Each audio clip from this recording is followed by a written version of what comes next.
ഇന്നത്തെ ഈ വ്ളോഗിന് ഒരു പ്രത്യേകതയുണ്ട്.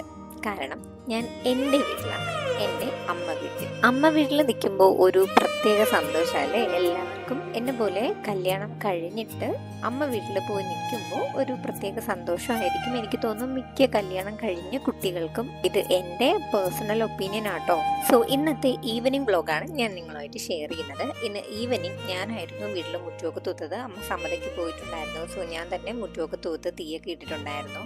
ഈ ഒരു പുക പോകുമ്പോൾ നിങ്ങൾക്ക് ആർക്കെങ്കിലും ഓർമ്മ വരുന്നുണ്ടോ? പണ്ട് ഈ പുക പോകുമ്പോൾ മറ്റേ പ്രേതത്തിനെ പോലെ ഞങ്ങൾ ഇങ്ങനെ നടക്കുമായിരുന്നു. അങ്ങനെ ആരെങ്കിലും ചെയ്തിട്ടുണ്ടെങ്കിൽ ജസ്റ്റ് ഒന്ന് കമന്റ് ചെയ്യൂ കേട്ടോ. അപ്പോഴേക്കും അമ്മ വന്നു. അരി ആട്ടിയതെല്ലാം അമ്മയായിരുന്നു. എൻ്റെ വീട്ടിൽ പോകുമ്പോഴാണ് നോർമലി ഞാൻ താളി തേച്ച് കുളിക്കാറ്. അവിടെ പോകുമ്പോൾ ഒന്നുകിൽ എൻ്റെ അമ്മ എനിക്ക് താളി ഞവടി വെക്കും, അതല്ല എങ്കിൽ ഞാൻ തന്നെ ഞവടിയായിരിക്കും അങ്ങനെ കുളിക്കാറ്. അത് വല്ലപ്പോഴും മാത്രം നടക്കുന്നൊരു പ്രതിഭാസമാണ് ഈ താളി തേച്ച് കുളിക്കാറ്.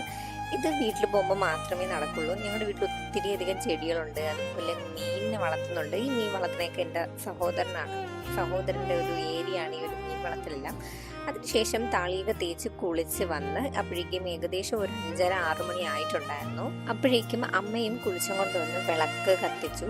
പിന്നെ കുറച്ച് നേരം വിളക്ക് കത്തിച്ചാൽ നാമം ചൊല്ലണം. അതിവിടെ വന്നാൽ ഒരു പ്രത്യേകതയാണ്. അമ്മ ചൊല്ലുമ്പോൾ കൂടെ ഞാനും ഇരുന്ന് ചൊല്ലും. കല്യാണത്തിന് മുൻപ് ഞാനായിരുന്നു എൻ്റെ വീട്ടിൽ ഡെയിലി വിളക്ക് കത്തിക്കുകയും നാമം ചൊല്ലിയൊക്കെ ചെയ്തിട്ടുണ്ടായിരുന്നു. പക്ഷെ കല്യാണത്തിന് ശേഷം ഞാൻ അങ്ങനെ അധികം ചെയ്തിട്ടില്ല. ഇവിടെ വന്നിട്ട് എനിക്ക് തോന്നുന്നു ഇത് ആദ്യമായിട്ടാണ് പിന്നെയും ഞാൻ ഇങ്ങനെ വിളക്ക് കത്തിച്ച് നാമം ചൊല്ലുന്നത്. ഇന്ന് രാത്രിയിലെ ഫുഡ് എന്ന് പറയുന്നത് ചപ്പാത്തിയും മുട്ടക്കറിയും ആയിരുന്നു. അപ്പോൾ അപ്രതീക്ഷിതമായിട്ട് മുത്ത് വരികയും പൊറോട്ടയും അൽഫാമും വാങ്ങിക്കൊണ്ട് വരികയും ചെയ്തു. പിന്നെ അമ്മയും മുത്തും ഞാനും കൂടെ ഇരുന്ന് അൽഫാമും പൊറോട്ടയൊക്കെ കഴിച്ചു. അപ്പോൾ അങ്ങനെ ഇന്നത്തെ ഒരു ദിവസം അങ്ങനെ അങ്ങ് തീർന്നു. അപ്പോൾ ഇത്രയേ ഉള്ളൂ ഇന്നത്തെ വീഡിയോ. ബൈ.